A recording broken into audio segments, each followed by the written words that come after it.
Hanse, I'm Krisanachkate. Welcome to APTN National News. Thank you for joining us. A man wanted for first-degree murder and attempted murder in Manitoba has been located and arrested. According to Yellowhead RCMP, on Monday, August 11th, 52-year-old Frank LaForge turned himself into the RCMP in Winnipeg. On July 28th, RCMP were called to a report of a shooting at a home at Kisikuwanan First Nation. When they arrived, they located two people suffering from gunshot wounds. A 33-year-old female was pronounced deceased, and a 26-year-old male was airlifted by Stars Air Ambulance to hospital in serious condition. RCMP say the two individuals were targeted. LaForge, who is from Kisikuwanan, is currently remanded in custody. No word on when his first court date will be. RCMP Major Crime says if anyone has information on the incident, they are asked to call RCMP or Crime Stoppers. A man has died and two people have been arrested after an incident in northern Saskatchewan. The Saskatchewan Serious Incident Response Team is now investigating. RCMP say right now they are unable to publicly identify the deceased man. Last Friday at around 8:41 a.m., two RCMP officers encountered 5 people in a wooded area near the community of Deschambault Lake. RCMP say during the encounter, a confrontation occurred between officers and one adult male. The two officers then discharged their firearms and shot the man. The officers provided medical assistance, however, the male was pronounced deceased on scene. A firearm and several replica firearms were located and seized. 4 other people were arrested and 2 were released without charges. 31-year-old Earl Ballantyne from Pelican Narrows was charged with reckless discharge of a firearm and possession of a weapon. And 20-year-old Sherry Custer from Deschambault Lake was also charged with breach of an undertaking. Both made their first court appearance in Prince Albert last Monday. RCMP says there will be an ongoing police presence in Deschambault Lake as CERT continues its investigation. There's been an increased interest in the Arctic in recent years from countries like Russia and China, not to mention recent talk from the United States that Canada must enhance its northern defense capabilities to help protect North America's security. Now, a new report is highlighting how First Nations in the Yukon can contribute to Arctic security and the challenges they face in their efforts to protect their communities. APTN's Sarah Connors reports. The AFN Yukon region in the North American and Arctic Defense and Security Network is calling for greater collaboration between First Nations and decision makers on Arctic security. The report, which includes input from First Nations leaders, technical experts, and others, was sparked following an incident in early 2023 when an unidentified flying object, initially thought to be a foreign surveillance balloon, was shot down over First Nations territory. The incident caused confusion as government agencies failed to provide impacted First Nations with timely, accurate information as events unfolded. Beyond that, the report found the Yukon has a lot of strategic importance in matters of Arctic security, from its road and air networks to its proximity to Alaska and the Arctic Ocean. But it says military investment in the territory is sparse, and First Nations have been largely excluded or underinvolved in decisions surrounding defense and security policy in the north. It also found the Yukon's Canadian Rangers need more support and resources. First Nations often lead search and rescue operations, but are rarely treated as formal partners by other agencies, and that better infrastructure in First Nations communities could strengthen northern defense planning. The report calls for formal information sharing and co-planning protocols between First Nations and the National Department of Defense, and more federal funding for a defense role within First Nations governments. Sarah Connors, APTN National News, Whitehorse. Now to the WAVES conference in Ottawa. The Regional Committee on First Nations Languages pointed out a large disparity in language funding in Quebec. The province is providing $717 million over 5 years to protect the French language. But some say that same effort is not being put towards revitalizing First Nation languages in the province. APTN's Savannah Craig reports. I'm the daughter of a survivor of a residential school. That's the main reason I don't speak my language, even though I'm doing this job to make sure the generation to come get this same wound that I carry. Sarah Cleary is talking about working for the Regional Committee on First Nations Languages. Her work aims to preserve First Nations languages in Quebec. She says they're under threat as Quebec legislation is recolonizing Indigenous people in the province. Let's say you speak Atikamekw. You can be educated in Atikamekw to a certain level, but the parent, they will remove their kids from Atikamekw to put them in French because they have the student, they will have to pass the French exam. So that create many type of issue like that where, well, there's an attack direct on our transmission of our language. She says Law 14, which enforces French as the official language in Quebec, is an example of the ongoing colonization in the province. Quebec has the most First Nations people who can speak an Indigenous language nationally, according to Stats Canada. This data is from 2021. 1 year before Law 14 was adopted by the provincial government.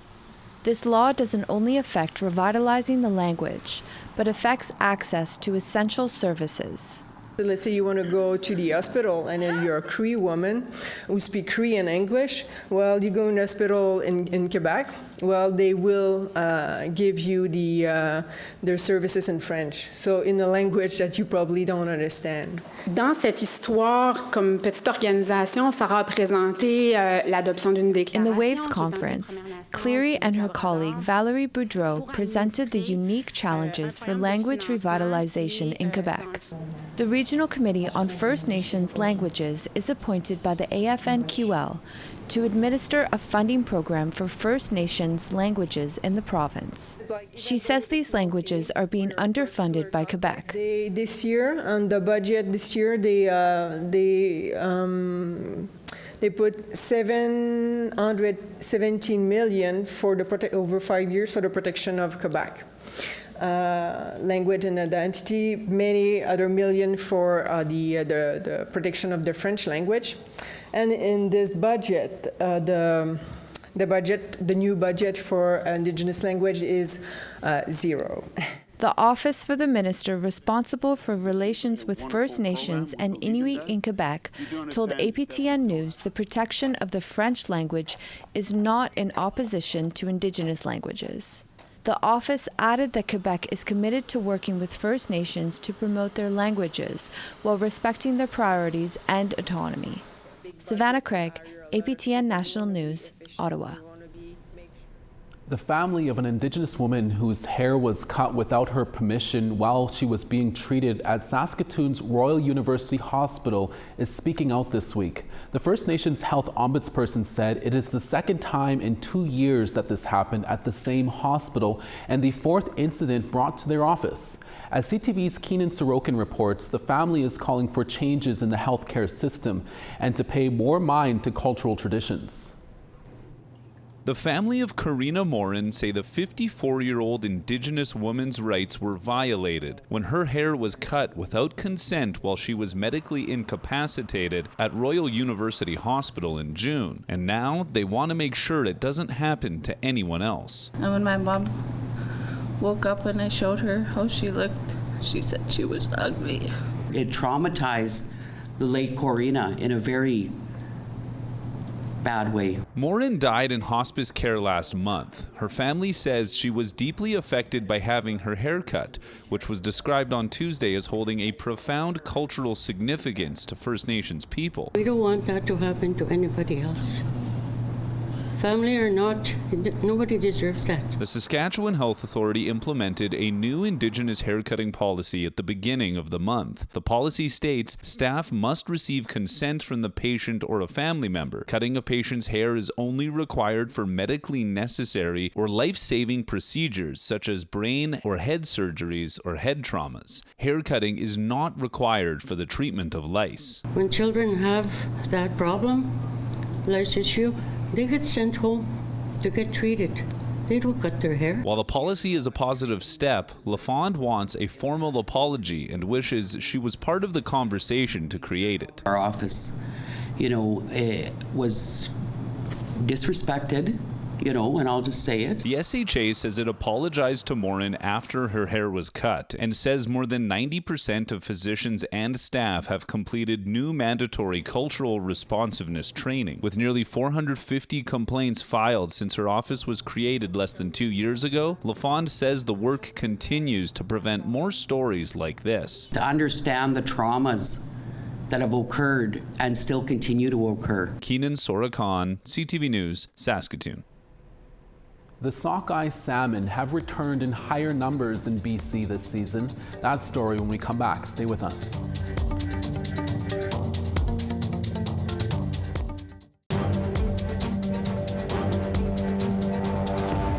Welcome back. This year, Saskatchewan has faced multiple natural disasters.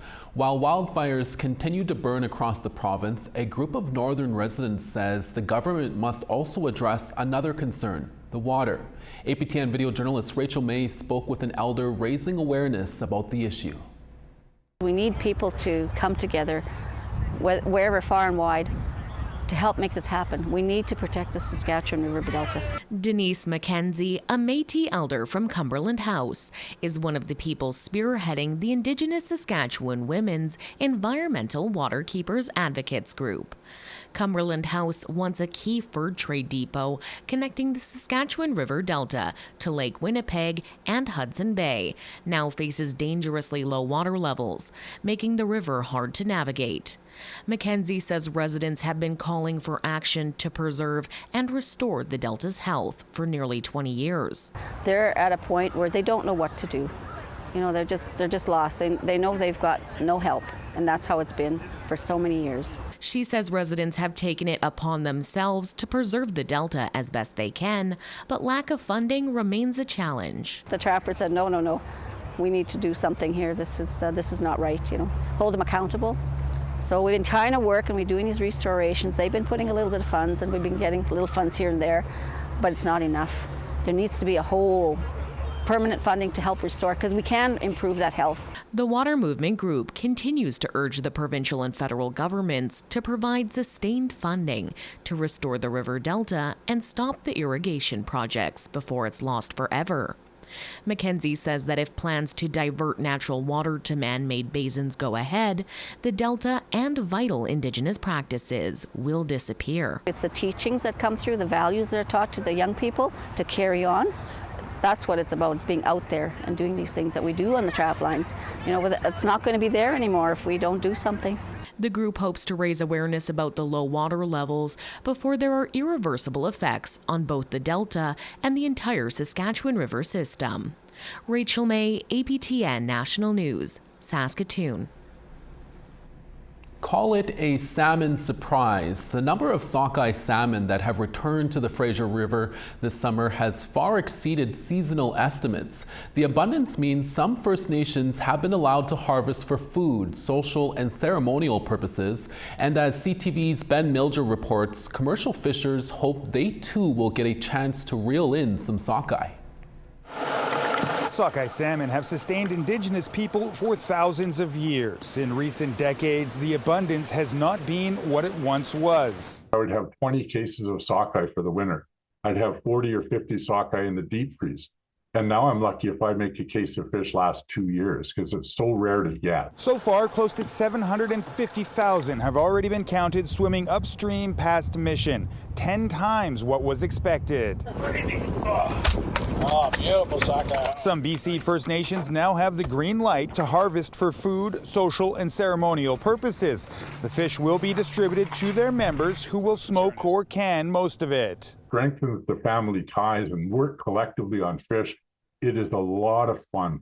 It's great. It's hard work, but it's a lot of fun, and it strengthens our communities and our nations. Commercial operators would also like a chance to catch Fraser River sockeye for the first time in 6 years. We've had record test fishing for July since records were kept on test fishing. 6 million sockeye are now expected to return, and that number could go up. But commercial operators don't think they'll be allowed to land any of them. Why aren't you more optimistic that commercial fishers might get a chance? Well, unfortunately, they're still managing under a low run scenario that they modeled in the wintertime. According to the Watershed Watch Salmon Society, despite the incredible numbers, sockeye returning to spawn face an uncertain fate thanks to low river levels and high water temperatures. There's estimates now this year that somewhere between 30 and 50% of the returning fish could die en route to their spawning grounds. The Pacific Salmon Commission and the Department of Fisheries and Oceans will have to consider all of those factors before deciding whether to launch this fleet of commercial boats. Ben Milger, CTV News, Steveston. We now want to tell you about this week's second web poll question. Over on our website, we ask, should people who use illegal drugs be evicted from their on-reserve homes? Your answers are yes, no, or unsure. Go to our website at aptnnews.ca/polls to have your say. We have another story on the Alberta Indigenous Games in Edmonton. We'll be right back.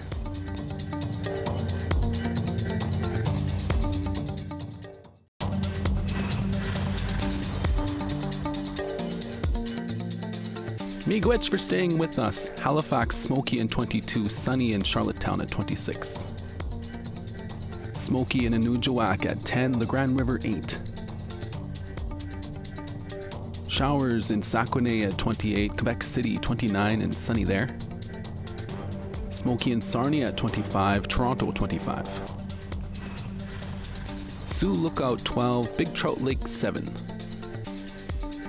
Puckadowagan showers in 10, Thompson 10. Dauphin 17, Brandon 16. Showers in Saskatoon at 17, sunny in Regina at 18. Rain in Uranium City at 10, Stony Rapids 11. Partly cloudy in Fort McMurray at +8, Peace River 19. 18 in Calgary, Medicine Hat 21 and sunny there. Showers in Tofino at 13, rain in Vancouver at 15. Smithers 20, Prince Rupert 14. Rain in Beaver Creek at 19, Dawson 21 and sunny there. Sun's out in Fort Simpson at 22, Watii 22. Sax Harbor 11, Polituck 18. Whale Cove 9, Chesterfield 13. And Iqaluit 10, Iqaluit 6.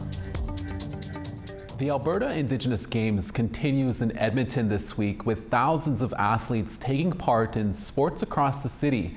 CTV Edmonton's Merrick DeCash takes us to the traditional hand games Indigenous youth are also competing in. The concept of hand games might seem complicated at first. Put your hand like this and people get to guess what side is the thing you're holding, and if it's right, you show them, but if it's wrong, you show the other side. The game has been around for generations. Originally, it was used as a way to barter for food and supplies. You got the corn, we've got this. You've got the buffalo hides, we've got this. So we played those games, and most of the times, they were one-on-one. Now it's being played for a 6th year in a row at the Alberta Indigenous Games in a team format. We've been able to share it with many, many nations. And so the favorite part is seeing all of those youth that come that have no clue what they're doing. And then when they're done, they're addicted and they want more. 12 First Nations are competing against each other for the ultimate crown. Some participants are as young as 8 years old. I like the music that they play with the drums. It's fun because I get to play against other people. In some northern communities, women are not allowed to play hand games. As time evolves, it's absolutely beautiful, and I believe that it's very respectful that the women are allowed in that circle to be able to do that. This week at the Indigenous Games, girls are a part of almost every team. I think that it's not true because girls are so good at hand games, more than boys. Merrick DeCash, CTV News, Edmonton.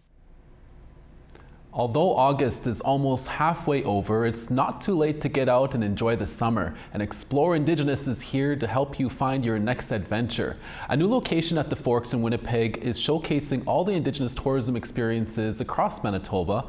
While you're there, you can take a guided tour of the unique history surrounding the area from an Indigenous viewpoint with turtle tours. Here's our reporter, Sav Jonza. Exploring Manitoba might be one way to enjoy the rest of your summer, especially when it's coupled with an Indigenous point of view. In a world where you can Google anything, I feel like we might have lost the art of oral storytelling and experiential learning. So that's something we're trying to bring back here. You know, you can feel, smell, touch, and see all of the stories we're telling you while you're on the tour. Turtle Tours is a new Indigenous-owned guided walking tour at the Forks in Winnipeg. They'll teach you all you need to know about the historic location where the Red and Assiniboine rivers meet. We just heard that this was a need. This was something that people were looking for. With people staying in their own backyard this year, we want something more local. And what better than history? I think that's a new thing in tourism. Not really new, but something that's becoming more important is hearing history and experiencing something that you walk away with more knowledge rather than just an experience. Turtle Tours owner Ashley Smith says they'll walk you through 6,000 years of history. She says learning more about the land and Indigenous cultures around you can change the way you view Winnipeg today. Some of my favorite facts are just the long history of the different tribes that were here and what led them here. There's different prophecies that brought them here, and so we share a lot about that. We share a lot about the way the history was and how this has always been a meeting place and a place of peace, and that it continues to be that way. Tour guide Ella Flatt-McMahon is a history major who says knowing the past is an act of resistance and reclamation. Behind me, I have The Eighth and Final Fire by Jamie Isaac, and it's inspired by an Anishinaabe prophecy in which settlers were to come to our land, and there was going to be a complex relationship between settlers, Indigenous people, and the land. And elders teach that humanity will reach a crossroads where we have to choose to start respecting the land and all of its inhabitants to keep all of our safety and to stay alive. More than 4 million people visit the Forks every year. It's why Indigenous Tourism Manitoba CEO Holly Spence is excited to open up Explore Indigenous at the site to showcase businesses like Turtle Tours. The main purpose of the Explore Indigenous Center is to drive more business and more traffic to our authentically owned Indigenous tourism experiences. Promoted businesses and artisans are certified through the Indigenous Tourism Association of Canada's Original accreditation program. It requires businesses to be at least 51% Indigenous owned, and their offerings must meet high standards. So that consumers know that they're getting an exceptional experience and an exceptional product. At Explore Indigenous, you can find out about all the Indigenous tourism in Manitoba in one spot. Many experiences are available year-round and leave their adventurers with lifelong memories. They leave saying, you know, we lived here for 20 years and we had no idea this history. Sav Jonza, APTN National News, Winnipeg. Great story, Sav. And that's your daytime newscast for this Wednesday. We're back again for your evening newscast in a few hours. Please join us then. Miigwech hai hai masicho. Thank you for watching, and we'll see you again next day.